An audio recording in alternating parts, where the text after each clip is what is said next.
10 years of being in love. My boyfriend, Liam, secretly held a grand wedding for my best friend, Khloe, who was battling cancer.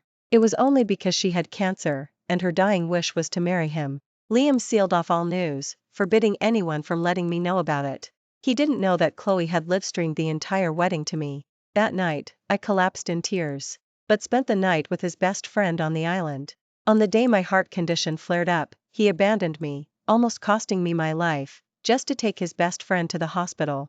I accepted the marriage proposal from new magnate Marcus. Grace, are you truly willing to marry me? After I agreed to marry him, Marcus would send me a message every few minutes to confirm. After receiving my affirmative answer, he sent me over a dozen diamond ring styles to choose from. These are all rings I acquired from auctions. See if there's one you like? When I didn't reply, he sent another message a few seconds later. If none of them catch your eye, there's another jewelry auction in the UK in a few days. I'll take you there to pick one out. I looked carefully and then sent him a voice message. That pink diamond looks quite nice. Let's choose that one for the wedding ring. Liam, who had arrived at some point and happened to hear the words wedding ring behind me, suddenly spoke. Wedding ring? What wedding ring? He looked at me, and for once, a rare trace of panic appeared on his usually cold and composed face. Chapter 2. I calmly met his gaze, about to come up with an excuse. But just then, my phone rang. I picked it up and saw that it was my best friend, Khloe, calling. After I pressed answer, her tearful voice came from the other end. Grace, is Liam with you? I just had another nosebleed, and I'm so scared. Before I could say a word, Liam snatched the phone from my hand. He said anxiously, Khloe, don't be scared. I'm coming over right now. Then, Liam left me alone and ran out. He had completely forgotten that he'd invited me for a night cruise on the Tonight, claiming it was to make up for missing our 10th anniversary. So this is what it feels like to finally give up on someone. Even watching him run towards another woman, my heart no longer stirred with any emotion. My phone rang again. This time, it was Marcus calling. Grace, are you ready? Should I come pick you up in Brighton tomorrow? I looked into the distance, my eyes deep.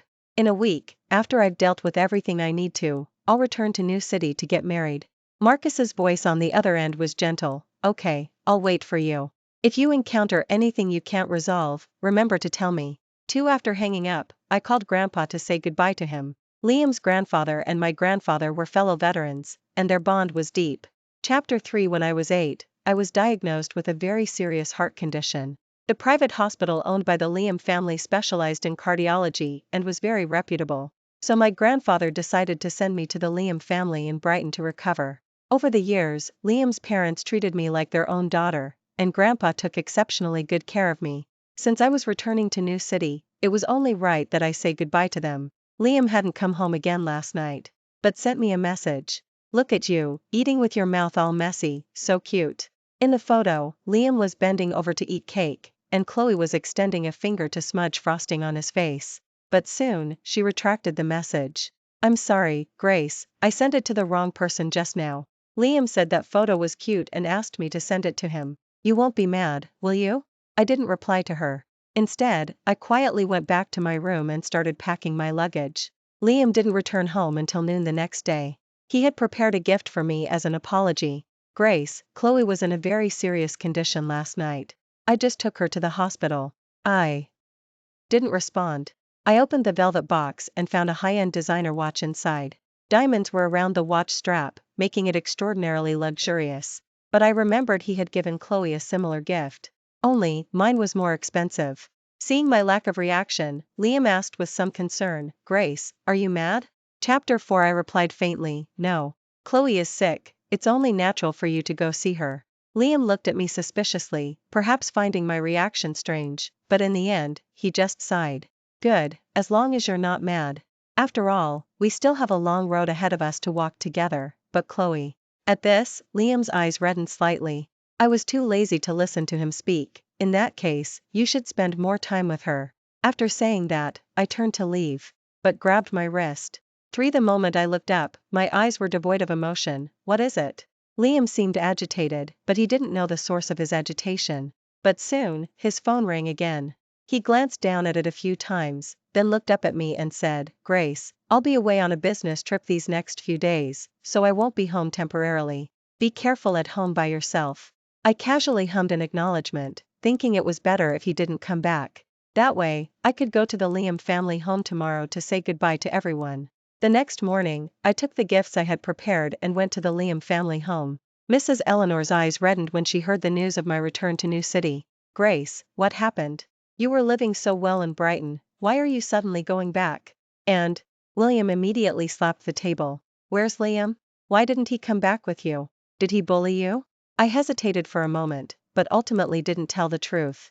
Chapter 5. No, it's just that I've been away from home for too long these years, and I want to go back and see it.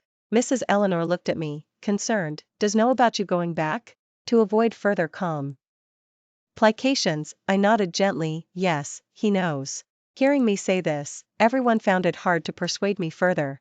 After exchanging pleasantries for a while, I stood up, preparing to leave.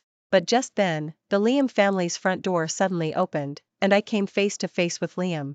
Khloe, standing beside him, smiled at me and softly asked, Grace, why are you here? She asked with such a sense of entitlement, as if she had already become the Liam family's daughter-in-law. Where I am, it seems I don't need to explain to you. After saying that, I walked past Liam and headed out the door. Liam, who had snapped back to reality, immediately chased after me to explain. Grace, don't misunderstand. I brought Khloe home today so my parents could help her find a suitable doctor. Besides, she's your best friend too, you won't hold it against me, right? I was momentarily dazed.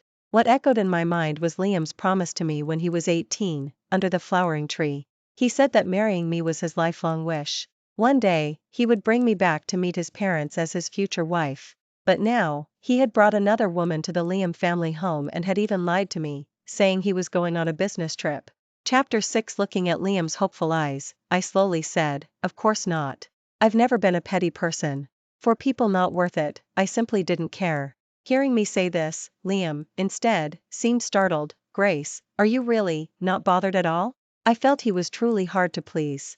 Before, when Liam and Khloe were close, I would get angry, and he'd call me petty. Now that I wasn't asking about their affairs at all, he was still not satisfied?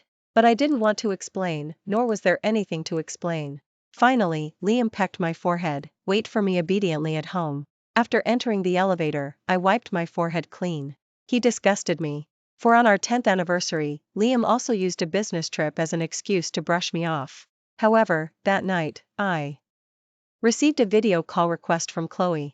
After answering, I heard the lively atmosphere of a wedding venue and only then belatedly realized that the wedding belonged to Liam and Khloe. 3 months earlier, Khloe had been diagnosed with a terminal illness, and she posted on her social media, I hope to have a wedding with the person I love most before I die. At that time, I hadn't noticed anything unusual between them, and I even commented, asking her who the person she loved most was. Khloe replied then, you'll know when the time comes. Chapter 7. The moment I learned the truth, my heart was pierced, and I could barely breathe. I frantically called Liam, wanting to ask him why he had done this to me. But that night, Liam didn't answer a single call. I cried myself unconscious at home while he spent his wedding night with Khloe. Thankfully, everything was about to end. After returning home, I received a call from Khloe. Grace, I'm really sorry, I truly didn't know I'd run into you today. I scoffed, not replying. Khloe took a deep breath and said to me in an envious tone, Mrs. Eleanor is truly wonderful.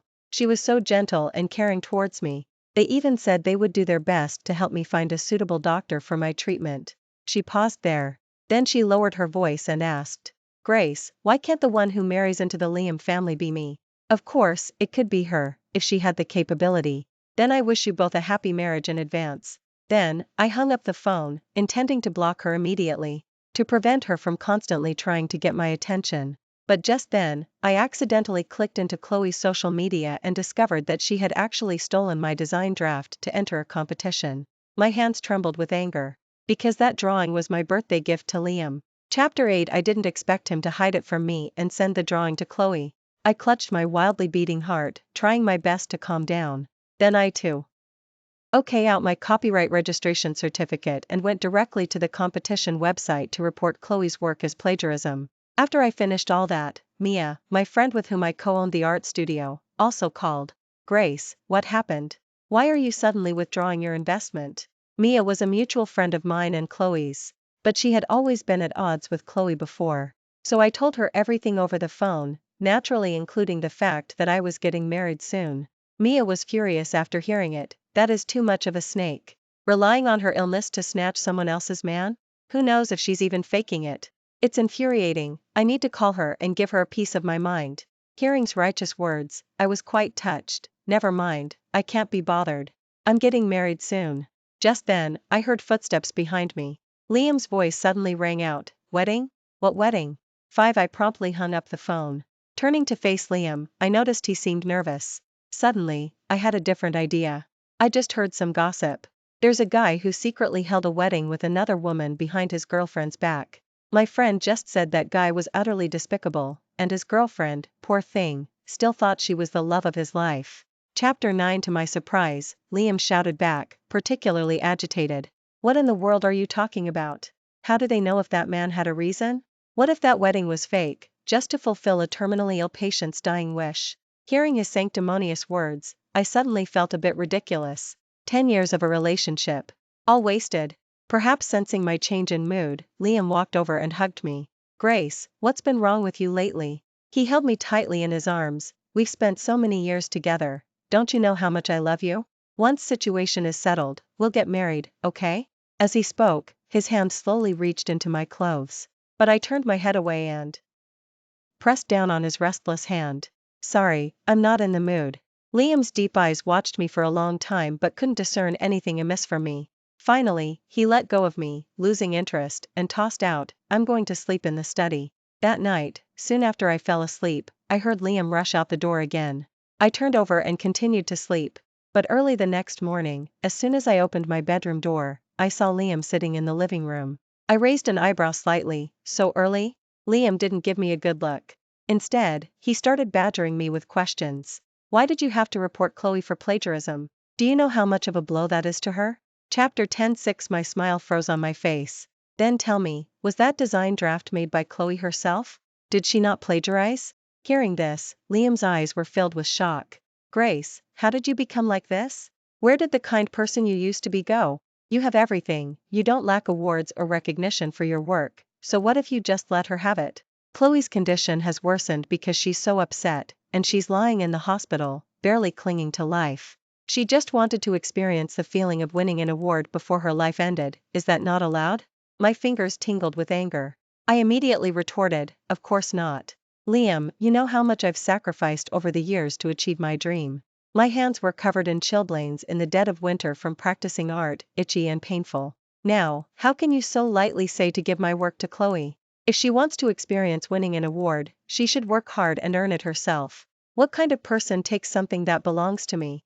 I could do without a man, but anyone who dared to touch my design work, I would never let her off the hook. Liam didn't notice my physical distress. He tossed out, you've changed. Then he walked out. And I, infuriated, suffered a heart attack and suddenly collapsed. Ed to the floor, pleading in agony, Liam, save me. But he didn't look back, not even once. Chapter 11. When I woke up, I was already in the hospital. Marcus held me tenderly in his arms. Grace, let's go back to New City. This time, I slowly closed my eyes and said, okay. It seemed that a person really could, in a certain moment, burn all hope to ashes. 7. Liam didn't discover my unannounced departure until the third day. He frantically called me, but I found it annoying and immediately blocked his number. If he cared about Khloe so much, why did he have to string me along? I curled up on the Italian custom-made sofa, dazzled by the designer wedding gown Marcus had sent over. He lightly put his arm around my shoulder and softly asked, which style do you like? I carefully chose, finally settling on a champagne strapless dress with a mermaid skirt. This one, I think it's quite beautiful. Marcus dotingly ruffled the top of my head. Okay, then this one it is. After choosing the wedding gown, he went to discuss the specific details of the wedding day with the wedding planner. These past few days, Mia told me that Liam had gone crazy after realizing I was gone. He inquired about my whereabouts everywhere, only to learn from his own parents that I had returned to New City. Grace, what do you think his reaction will be when he finds out you're getting married? Before I could think much, I heard someone ring the doorbell. I thought it was more wedding planners Marcus had hired. When I opened the door, I came face to face with Liam's bloodshot eyes. The moment he saw me, his eyes filled with disbelief. Grace, you're really here. Liam's voice was choked with emotion. Why did you leave without saying a word? You must be trying to make me angry, right? Come back with me. We'll get married right away. Seeing pulling at me, Marcus rushed forward. Liam, please stay away from my wife. Liam staggered slightly, his voice trembling. What did you just say? Chapter 12:8 Marcus stood tall in front of me, shielding me from Liam's burning gaze. But didn't believe it. Grace, stop messing around.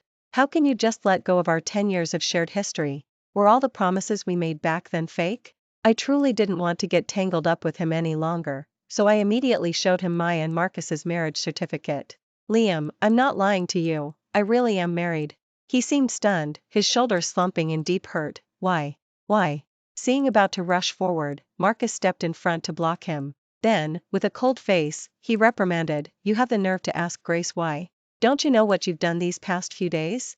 With that, Marcus pulled out a pile of photos from somewhere and tossed them onto the floor. You claim to love Grace, but you secretly held a wedding with another woman. Is that what you call love?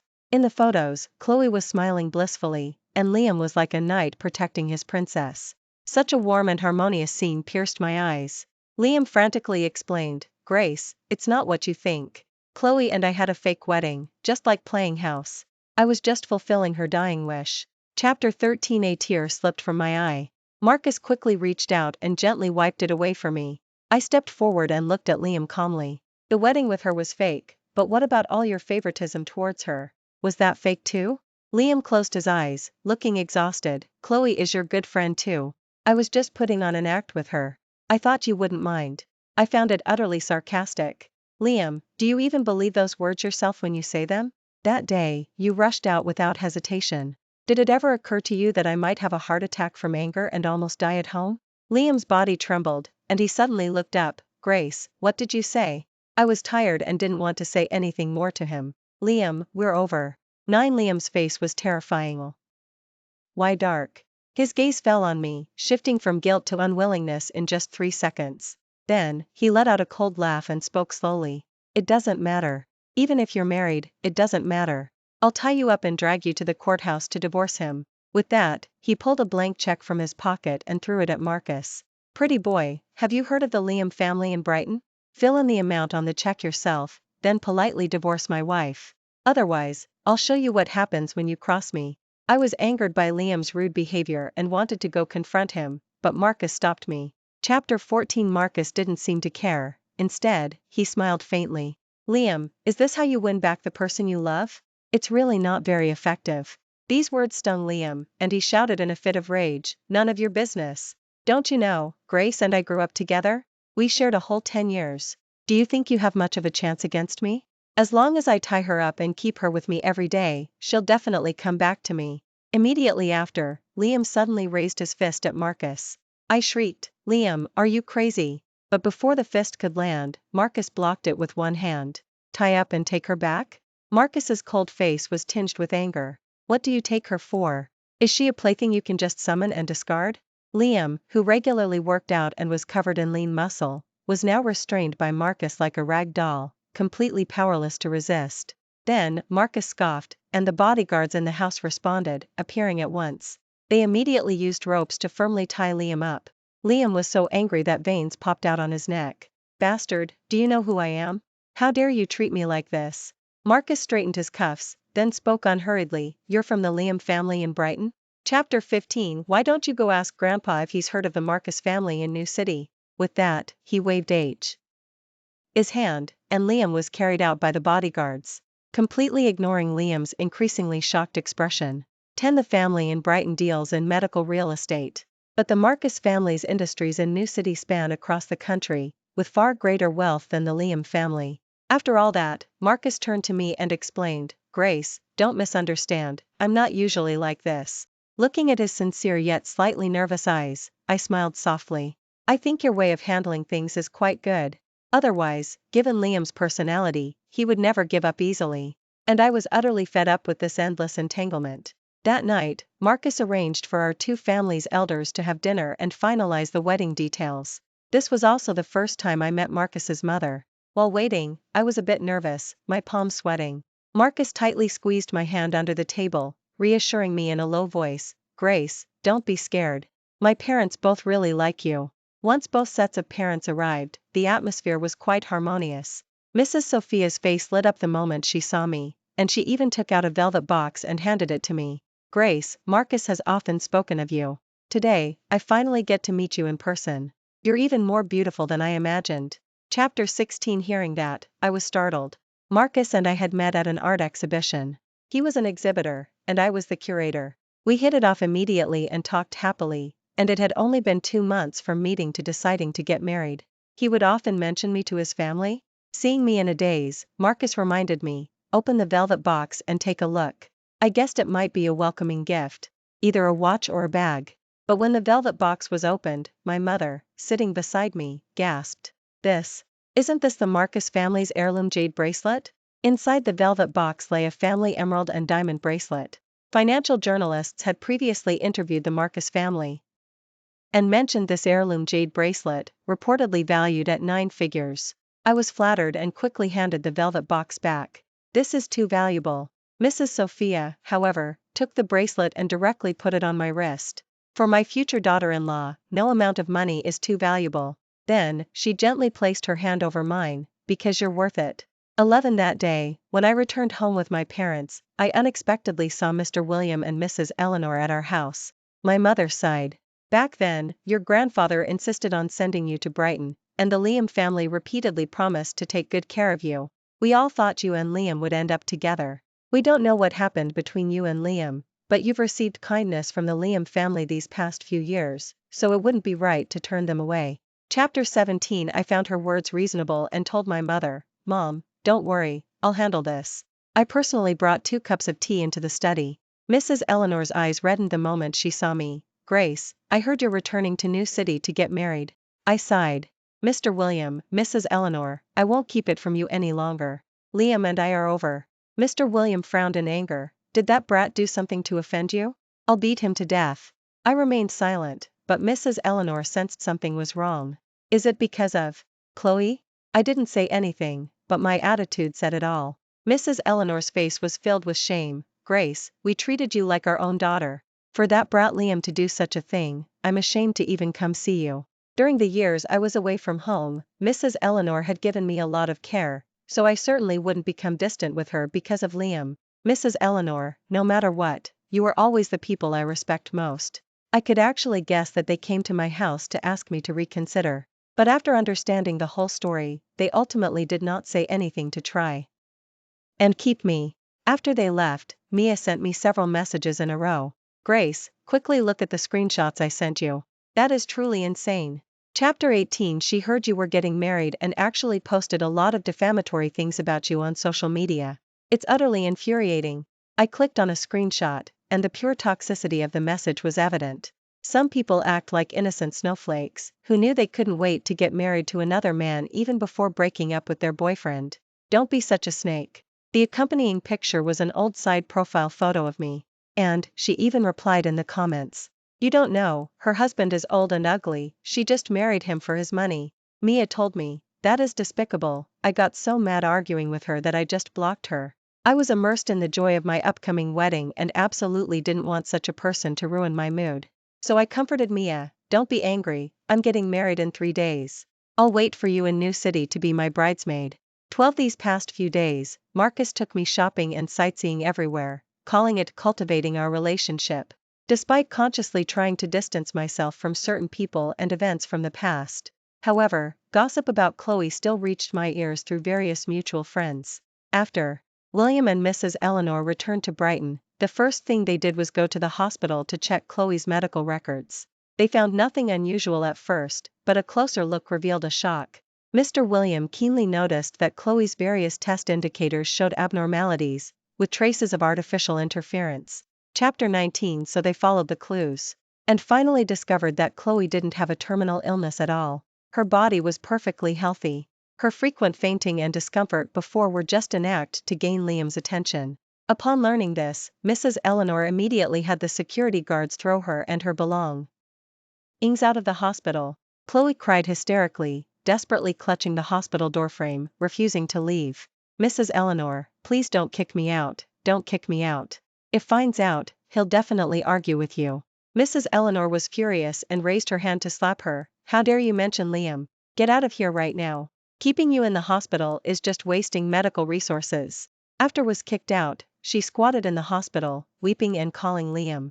5 minutes later, Liam rushed to the hospital. At first, Khloe thought he had come to stand up for her and was about to complain to him. To her surprise, Liam's face was grim, and he immediately grabbed her hair and yanked it back. "What did you just say?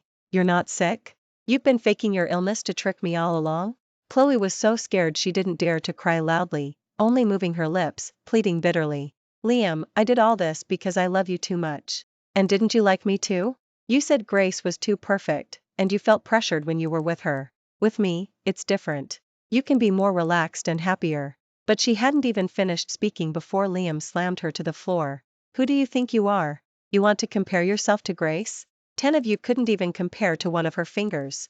13 But hearing these words, Khloe's face showed a desolate smile. "Liam, why won't you admit that you've already fallen in love with me? If you didn't like me, why did you pay so much attention to me, constantly taking care of me, and even standing up for me to discipline those who bullied me?" Liam looked at her with a speechless expression and cruelly told her the truth. "I took care of you because Grace told me you were her good friend. I only helped you to put Grace at ease. If you weren't Grace's best friend, do you think I'd even look at you twice?" After hearing all this, Khloe shook her head, refusing to believe. She screamed hysterically in the street. After finished venting, she spoke to Liam in an almost triumphant tone. "What's the point of saying how much you love her now? The day you married me, I livestreamed the entire wedding to Grace via video call. Guess how many calls she made to you that day? What do you think she felt when she heard the sounds of our wedding night?" Chapter 21 Liam, having lost me, became completely unhinged. He dragged Khloe into the car, drove the car at maximum speed, and then tried to crash into the river. Without, "Let's just die together." The car sped erratically. Khloe screamed in terror. When sports car was stopped by traffic police, Khloe fainted from fear, completely limp. I received Liam's call on the third day after this incident, the day before my wedding.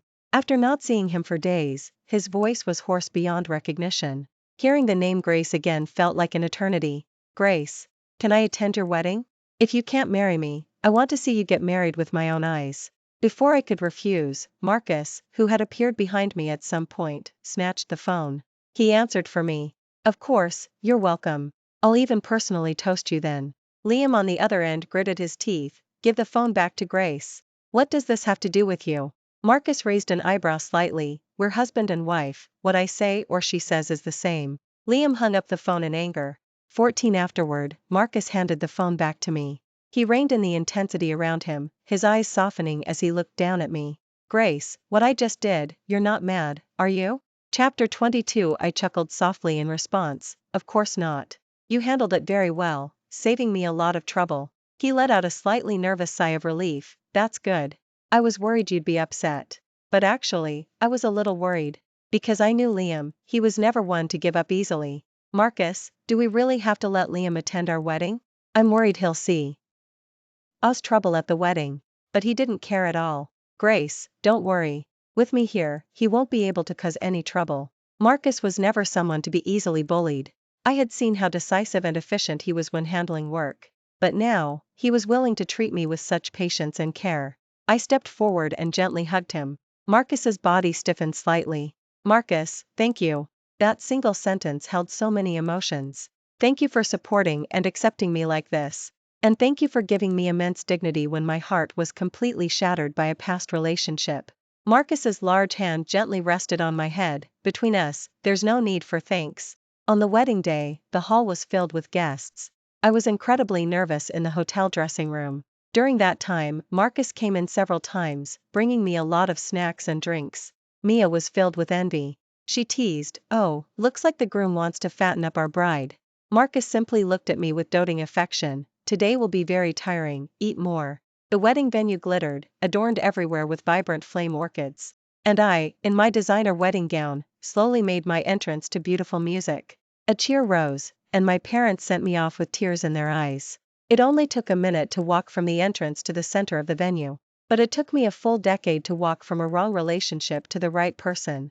A decade felt like a lifetime. Marcus, with deep affection in his eyes, slowly walked forward and knelt on one knee. "Grace, will you marry me?" When the large diamond ring appeared before my eyes, emotion swelled in my heart. I covered my mouth, slowly nodding. Immediately after, we exchanged rings and kissed, all in one seamless motion. Marcus spent a fortune to rent the billboard in the most central area of New City. He wanted our wedding video to play on a loop there. He said he wanted everyone to see my happiness and wish me WL. But, who had said he would come to the wedding, was nowhere to be seen. It wasn't until all the guests had left that I saw Liam cornered, restrained by 2 bodyguards. His hands and feet were tied, and his mouth was even gagged with a cloth strip. Naturally, he couldn't make any noise. Marcus walked over and reached out to pull the cloth strip from his mouth. Liam's eyes were red with anger. "Is this how you treat your guests?" Marcus's expression remained unchanged as he politely said, "My apologies for the poor hospitality, Mr. Liam. Please don't take offense." Liam looked at me, his face filled with unwillingness. He spoke, almost pleading, "Grace." And I merely gave him a faint nod. "Thank you, Mr. Liam, for gracing our wedding with your presence. Please be sure to send us an invitation when you get married. My husband and I will definitely attend together." When he heard the words, "my husband and I," Marcus raised an eyebrow slightly, a hint of an involuntary smile playing on his lips. Finally, Liam conceded defeat. He looked at Marcus's face. "You did this on purpose. You wanted me to witness Grace marrying you with my own eyes. You want to utterly break my heart.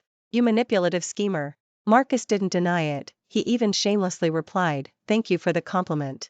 Liam had probably never encountered anyone like this. He was so infuriated he had nothing left to say. Finally, he collapsed onto the ground in despair. "Grace, do you know how many things I prepared? I swore I would win you back at this wedding. But instead, I watched you, blushing, walk towards him, and my throat felt like I'd swallowed countless razor blades. It was so painful I couldn't breathe." I listened, my expression unchanged. "Oh, that's normal. You know, I felt the exact same way on the day you and Khloe had your wedding." The light in Liam's eyes completely faded. Marcus's psychological strategy succeeded. I knew that from then on, Liam and I truly had no more ties. On our wedding night, I sat on the bed feeling a bit nervous. In the bathroom, the sound of rushing water slowly reached my ears. A moment later, Marcus emerged, bringing with him damp steam and his chiseled physique. I unconsciously swallowed. Marcus walked over, leaned down, and whispered in my ear, "Do you like what you see?" That night, I experienced ultimate pleasure. When I woke up the next day, my entire body ached, and my voice was hoarse from shouting. But I had to quickly get myself together. Because tonight I was going with Marcus to a gala with his friends. I chose a champagne strapless dress, and when I appeared before everyone on Marcus's arm, it caused a stir. After settled me in, he stood up to greet his friends. The man most familiar with Marcus was Mr. Oliver, who made his fortune in antiques. As soon as he saw me, he came over to tease. "So you're the Miss our Marcus has been longing for." I greeted him with a smile. "Mr. Oliver, I've long heard about you." Mr. Oliver, holding a drink, chuckled and said, "You wouldn't believe it, ever since he saw you once as a child, he'd bring you up to us guys constantly. Later, when you became an artist, he quietly supported your art exhibitions with huge investments and even bought all your paintings." Talk about devotion. Someone nearby, overhearing, interjected, "That's not all. Marcus, for your sake, even opened a branch company in Brighton." Hearing them say this, all the points I had been confused about before seemed to be explained. Why, after I had a heart attack at home, Marcus was able to rush to me immediately and take me for treatment. So, our connection began when we were children? When returned, he asked me, "What are you thinking about? You look so deep in thought." I turned my head and smiled at him. "I was just wondering how I met you when we were kids. I don't remember it at all." Marcus lightly wrapped his arm around my waist. He said mysteriously, "Many, many years ago, there was a crybaby who always ran to a flowering tree to cry by herself. I was practicing piano upstairs from you then, and you bothered me so much with your crying that I wanted to go downstairs to see who could cry for so long. That's when I bumped into you." As soon as he said that, I instantly remembered. "You were the kind older boy who comforted me? Because of my health, I used to be isolated by my friends, so I would go to a flowering tree and cry. I never expected to meet such a kind older boy. He would listen to my troubles, and I would bring him delicious pastries and fresh flowers. We once had a very wonderful time together." Oh my goodness, after so many years, Marcus had grown so strikingly handsome. Seeing my surprised expression, Marcus gently ruffled my hair. "I watched you in Brighton, at first unaccustomed, then gradually becoming happy, even getting together with Liam. At that time I was incredibly pained, but I also thought, As long as you were happy, nothing else mattered. But later I found that you weren't happy by his side. Yet I wanted you to be happy, so I quietly supported your career and helped you overcome all obstacles." As he spoke, Marcus let out a bitter laugh. But human desires are boundless. In the end, seeing how Liam failed to appreciate you, I wanted to keep you by my side and love you properly. My heart trembled slightly. After return to Brighton, he fell into a constant state of decay, barely even caring about his business affairs. Grandpa was so angry that he picked up his cane and hit him several times, resulting in Liam being admitted to the hospital. Khloe had been missing for a while. No one knew where she was. Mia said someone had seen her collecting scraps in the South Side area, completely disoriented and acting deranged. Later, one night, Mia called me and said, "Grace, guess what? I ran into Khloe a few days ago. TSK, she's really in a bad way now. Khloe doesn't even recognize people anymore. She keeps muttering about wanting to marry a rich second-generation heir and become a wealthy socialite. Some homeless people on the street, seeing she looked decent, had ill intentions, and after a few incidents, she became even more deranged and is now even more than 3 months pregnant." I felt no sympathy for this. They're all adults, the path they choose is their own. I, too, had once done everything in my power to help her, but all I got in return was betrayal. After hanging up the phone, Marcus brought me a late-night snack. "Wife, don't overwork yourself. Come have some fresh fruit tart and rest a bit." I looked up and saw Marcus's handsome face. I felt a wave of contentment. Outside the window, the city lights twinkled. Inside, my beloved was by my side. Thank you for watching today's story. If you enjoyed this video, please like and share it with your friends. We look forward to hearing your thoughts in the comments section. Feel free to share your perspectives, and don't forget to subscribe to our channel for more exciting stories. See you next time.